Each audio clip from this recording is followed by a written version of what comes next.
सबसे पहला अब जो मेरा क्वेश्चन स्टार्ट होगा वो होगा स्टैटिग्राफी से।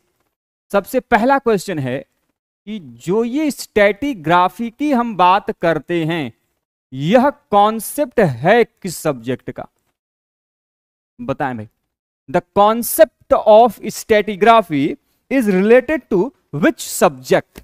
जो स्तरीकरण का जो सिद्धांत है, स्तरीकरण की जो विधि है वह किस विषय से संबंधित है। As you all know the concept of stratigraphy is not an archaeological concept but is related to the other disciplines of the subject। ठीक है, तो ये किसी दूसरे सब्जेक्ट का कॉन्सेप्ट है, ये हमारे पुरातत्व का सब्जेक्ट नहीं है। That is the part of, very good Alice ji, Sanjana ने बिल्कुल सही आंसर किया। That is the part of geology, भूतत्व विज्ञान का। ठीक है, जियोलॉजी का पार्ट है। ठीक है, the concept of stratigraphy is evolved from the originated from the geology. जो हम जियोलॉजी पढ़ते हैं, जो भूतत्व विज्ञान पढ़ते हैं, उस भूतत्व विज्ञान से संबंधित है ये आपका concept of stratigraphy. The second question is that कि who introduce the concept of Indian stratigraphy in archaeology. Question क्या है कि the concept of stratigraphy introduced in archaeology, किसके द्वारा ये जो है इस विधि का प्रयोग जो है किया गया। पिट रिवर्स। ठीक है, वेरी गुड, एलिसी ने बिल्कुल सही आंसर किया, बिल्कुल सही आंसर। पिट रिवर्स के द्वारा, पुरातत्व के क्षेत्र में जो पिट रिवर्स हैं, ठीक है, उन्हीं पिट रिवर्स महोदय के द्वारा सबसे पहली बार जो पुरातत्व का क्षेत्र है उसमें क्या किया गया, उसमें जो है स्तरीकरण का जो सिद्धांत है वो प्रयोग में लाया गया। वर्ल्ड आर्कियोलॉजी की बात हो रही है, but when I am talking about Indian archaeology, Indian archaeology, बताइए भाई, भारतीय पुरातत्व के क्षेत्र में उस जो स्तरीकरण का ये सिद्धांत है यह किसके द्वारा प्रयोग में लाया गया, बताओ भाई। बेसिक से भाई जानकारी मैं पूछूंगा। वेरी गुड, बहुत बढ़िया। एलिस जी ने बिल्कुल सही आंसर किया, संजना जी ने बिल्कुल सही आंसर किया, विनीता जी ने बिल्कुल सही आंसर किया, नेहा जी ने बिल्कुल सही आंसर किया, सुनील जी ने बिल्कुल सही आंसर किया। वाह क्या बात है। मार्टिमर व्हीलर महोदय, मार्टिमर व्हीलर महोदय, ध्यान रखिएगा, Mortimer wheeler is an archaeologist who introduced the concept of stratigraphy in Indian archaeology, as well as he is the leading archaeologist to whom the concept of scientific excavation, जो हम वैज्ञानिक उत्खनन की बात करते हैं ना, ये वैज्ञानिक उत्खनन किसी और की देन नहीं है, ये इन्हीं मार्टिमर व्हीलर की देन है। और इन्हीं मार्टिमर व्हीलर ने हमारे भारत में जो स्तरीकरण का जो सिद्धांत है वो लाया था। अब यहीं पे क्वेश्चन और अराइज होता है और आप सभी जानते हैं what is that question. The question is कि before the concept of stratigraphy what is the measurement to the measure of the strata और द लेयर। तो स्तरीकरण के सिद्धांत के पहले जो स्तरों का जो निर्धारण होता था वो किस आधार पर किया जाता था, वो पैमाना क्या था, वो बातें क्या थी। वेरी गुड, बिल्कुल सही आंसर। नेहा जी ने बिल्कुल सही आंसर किया है, एलिस जी ने बिल्कुल सही आंसर किया। The right answer is ocean level. ठीक है, अर्थात समुद्र के स्तर के आधार पर जो है तत्कालीन समय में स्तरों का निर्धारण किया जाता है, and that is introduced by sir John Marshall. Sir John Marshall के द्वारा जो है, जब स्तरीकरण का कॉन्सेप्ट नहीं आया था तो उसके पहले ये समुद्री स्तर पे जो है आधार पे स्तरों का जो निर्धारण है वह उनके द्वारा किया जाता था। ठीक है, वेरी गुड, बहुत बढ़िया। संजना ने बिल्कुल सही आंसर किया है, विनीता जी ने बिल्कुल सही आंसर किया है। जितने भी हमारे भाई बहन इसमें देख रहे हैं, सभी से निवेदन करूंगा कि प्लीज एक बार वीडियो को लाइक कर दें, चैनल पर नए हैं दोस्तों चैनल को सब्सक्राइब कर दें, साथ ही बेल आइकन को प्रेस कर दें, जिससे कि दोस्तों आपके पास वीडियोस की लेटेस्ट नोटिफिकेशन सबसे पहले आप तक पहुंचती रहे। आप लोगों को बता दूं कि यदि कोई भी कैंडिडेट जो कि आर्कियोलॉजी के मॉक टेस्ट सीरीज में जुड़ना चाहते हैं, चैनल के माध्यम से मॉक टेस्ट सीरीज चालू हो चुकी है आपके जून 2024 एग्जाम के लिए। और यदि आप जुड़ना चाहते हैं तो हमारे जो चैनल का ऑफिशियल वो है वेबसाइट, उस पर जाके आप लोग जुड़ सकते हैं। ठीक है, तो ऐप भी डाउनलोड करके जुड़ सकते हैं और आप चाहें तो वैसे भी जाके जो है कि जुड़ सकते हैं, उसमें कोई दिक्कत नहीं, आपको ऐप के थ्रू भी चीज़ें मिल जाएंगी। मैं दिखा दे रहा हूँ, इसकी ऑफिशियल वेबसाइट भी हो चुकी है। ठीक है, तो ये अपना ऐप है, ये इसकी आईडी है rudraacademy.classx.co.in। यदि आप चाहें तो इसको वेबसाइट के थ्रू भी इस पे जा सकते हैं। आपको यहाँ पे टेस्ट सीरीज का ऑप्शन दिखाई दे रहा होगा, ठीक है। इसमें जाइए, आपको उसमें archaeology, history, UGC net first paper, Hindu studies, general knowledge की जो आपकी चीज़ें हैं वहाँ पे मिल जाएंगे। आर्कियोलॉजी में आप जाएंगे तो आपको जो चीज़ें हैं, ठीक है, देखिए मॉक टेस्ट सीरीज के जो आपके टोटल क्वेश्चन पेपर हैं ये यहाँ पे अपलोड हैं, ठीक है। अभी लगभग 39 या 40 के आसपास अपलोडेड हैं, आप अभी लगभग 80 के आसपास जो है और वो अपलोड होगा, ठीक है। तो आप में से यदि कोई ज्वाइन करना चाहता है तो आप जाके वहाँ पे उसको ऐप के थ्रू, जो ऐप का नाम है Rudra education hub, play store से भी डाउनलोड हो जाएगा।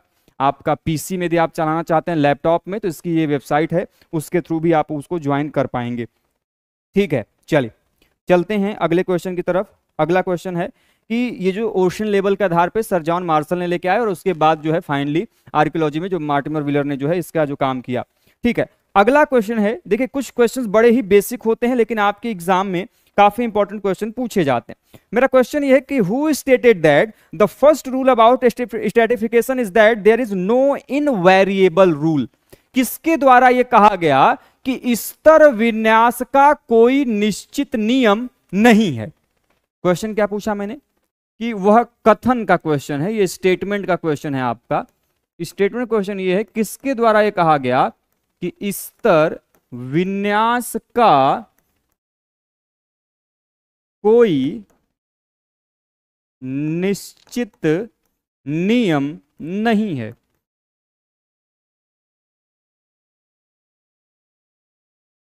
बताएं यह किसने कहा था? बहुत बढ़िया, क्या बात है, शाबाश, बहुत बढ़िया, अति सुंदर। तो मार्टिमर व्हीलर के द्वारा, किसने कहा? ये मार्टिमर व्हीलर ने खुद कहा है।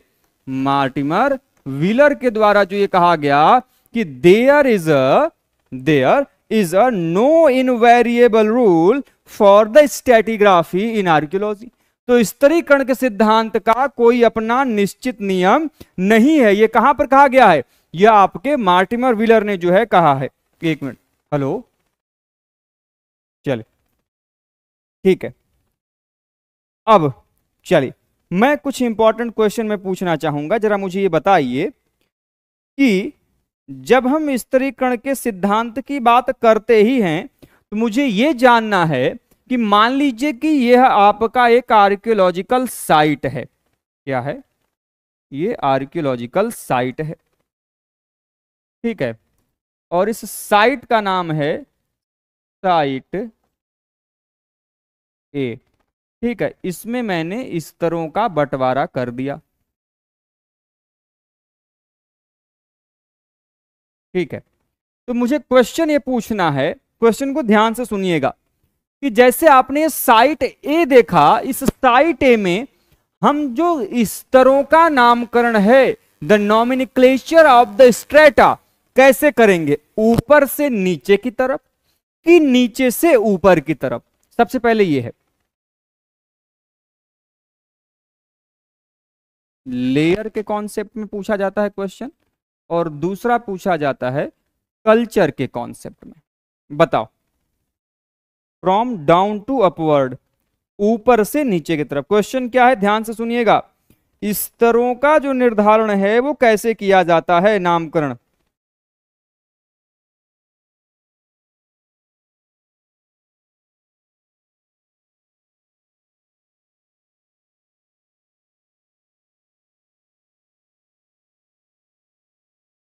गलती नहीं करना है भाई, डाउन टू अपवर्ड। अच्छा, यही गलती देखो आप लोग बेसिक करते हो। देखो, जब भी कभी बात आएगी स्तरों के निर्धारण की, तो हमेशा ध्यान रखना, हमने जमीन पे जैसे ही पहला फावड़ा मारा, ठीक, उत्खनन के लिए जैसे ही हमने पहली खुदाई शुरू की, तो हमको सबसे पहले जो लेयर मिलेगा वहीं से गिनती स्टार्ट कर देंगे, मतलब अपवर्ड टू डाउनवर्ड, ठीक है। इस पोजीशन में जो है ये काउंटिंग की जाती है। तो यह है layer number 1, layer number 2, layer number 3, layer number 4 and layer number 5, ठीक है। अपवर्ड टू डाउनवर्ड, ऊपर से नीचे की तरफ जो है प्रायः जो स्तरों का निर्धारण है वो किया जाता है। जबकि जब हम सांस्कृतिक कालों की बात करते हैं, ठीक है, तो ऐसे में जो आपकी काउंटिंग होती है अब वो कैसे होगी, जरा मुझे ये बताइए। द कल्चरल डिपॉजिटेड की नंबरिंग जो है वह कैसे किया जाता है, बता दो।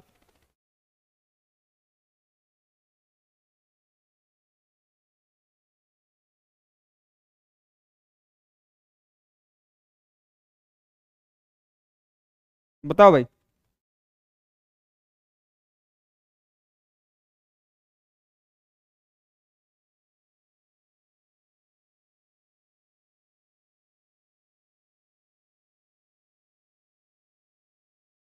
चलिए ठीक है, बहुत बढ़िया, क्या बात है। देखिए, कल्चरों की जब डिपॉजिट की बात होती है तो यह नीचे से ऊपर की तरफ किया जाता है, ठीक है, नीचे से ऊपर की तरफ जो है इसका नंबरिंग किया जाता है। अच्छा, दूसरी चीज कि जैसे लेयर में हमने 1 2 3 4 5 लिख दिया नंबरिंग में, लेकिन कल्चर के मामले में, सांस्कृतिक जो चरण है उसके मामले में हम ऐसा नहीं करते। इसमें नियम यह है कि जब हम नीचे से ऊपर की तरफ लिखेंगे तो these are written in form of Roman letters, इनको हम लोग रोमन अंकों के साथ जो है डिनोट करेंगे। यह है सांस्कृतिक काल 1, सांस्कृतिक काल 2, सांस्कृतिक काल 3, सांस्कृतिक काल 4 एंड सांस्कृतिक काल 5। तो ये जो 5 आपने नीचे से ऊपर की तरफ देखा, इन सभी को जो है, अरे सॉरी, हाँ ठीक है, इसको जो है इस प्रकार से जो नंबरिंग है वो हमें देखने को मिलता है, ठीक है। तो अब एक क्वेश्चन दिमाग में आपके आना चाहिए और क्वेश्चन पूछा जाता है। यदि मैं क्वेश्चन, जैसे कि आपने देखा, मैंने कहा कि यहां पे पहला ये लेयर है, दूसरा, तीसरा, चौथा और पांचवा। यदि मैं आपसे पूछूं कि इन पांचों में से कौन सबसे न्यूवेस्ट वन है, कौन सबसे नया सांस्कृतिक काल है, और कौन सा जमाव सबसे प्राचीन है, the oldest one and the newest one, बताओ क्या होगा।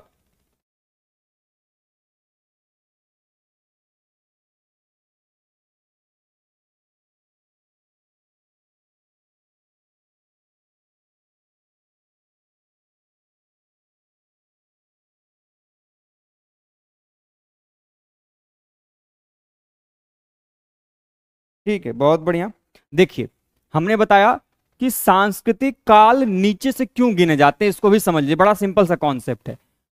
सबसे पहला जो जमाव है, जो आप सबसे पहला जो जमाव है, जैसे कि आप एग्जांपल सोचिएगा कि मान लीजिए कि यह एक लेयर है, ये एक नेचुरल सॉइल का लेयर है। हम क्यों करते हैं इसके पीछे पूरी कहानी समझ लीजिए, आपको जल्दी कोई बताता नहीं है, इतना डिटेल में पढ़ाते हैं हम, अब खासकर पेड जो क्लास वगैरह है उसमें, लेकिन आप समझ लीजिएंगे तो आपको आसानी हो जाएगी, आपको कॉन्सेप्ट ऑफ स्ट्रेटिग्राफी कभी भूलेगा नहीं। समझ लो कि आप अभी किसी गांव में गए हो या फिर किसी अपने जब बाहर निकल जाओ घर से, आपको जमीन दिखा खाली, ठीक, वो नेचुरल सॉइल है। अब आप उस पर रहना स्टार्ट किया, आपने घर बनाया, तो घर बनाया तो मिट्टी को पाटे हो गए, आपने जब रहा तो आपकी जब एक पीढ़ी रही तो उस मिट्टी पे कुछ नेचुरल सॉइल के ऊपर आपकी आर्टिफिशियल सॉइल जो आपके द्वारा क्रिएट की गई होगी वो बनाई गई होगी। तो एक लेयर आपने अपने काल की बनाई, ठीक। अब आपके लड़के आते हैं, उनके काल की एक लेयर बनेगी, ठीक। फिर उनके लड़के आते हैं, उनके काल की लेयर बनेगी। तो कहने का मतलब यह है कि हर एक काल के आर्टिफिशियल सॉइल जो हैं, वो जो डिपोजिशन है वो आपको दिखाई देता। तो सबसे पहला डिपोजिशन नेचुरल सॉइल पे तब बना जब आप वहां पे गए, इसीलिए जो काउंटिंग की जाती, जो सबसे ऊपर वाला है वो तो सबसे नया है, जो वर्तमान समय में आप और हम रह रहे हैं सबसे नया है। हमारे पीछे हमारे पिताजी, फिर उनके दादा, फिर उनके पिता, फिर उनके पिता, फिर उनके पिता, ऐसे रहे होंगे। तो ये जो सबसे प्राचीन पुराना वाला है, ये सबसे पहला डिपॉजिट, इसीलिए यहां से शुरुआत किया जाता है कि जब तक नेचुरल सॉइल न मिल जाए तब तक हम एक्सकेवेशन करते हैं, और जहां से नेचुरल सॉइल मिल गया और उसके ऊपर वाला जो कल्चर, ये पहला होता है, फिर दूसरा, फिर तीसरा, फिर चौथा। तो जो सबसे नीचे से प्राप्त होता है बॉटम से, ये सबसे ओल्डेस्ट होता है, ये सबसे पुराना होता है, और जो सबसे ऊपर से प्राप्त होता है दैट इज न्यूएस्ट, अर्थात ये सबसे नवीन होता है, सबसे नया होता है। समझ में आ गया, क्लियर हो गया कॉन्सेप्ट ऑफ स्ट्रेटिग्राफी? कभी किसी को भूलेगा या फिर किसी को कोई दिक्कत होगा तो बता दो।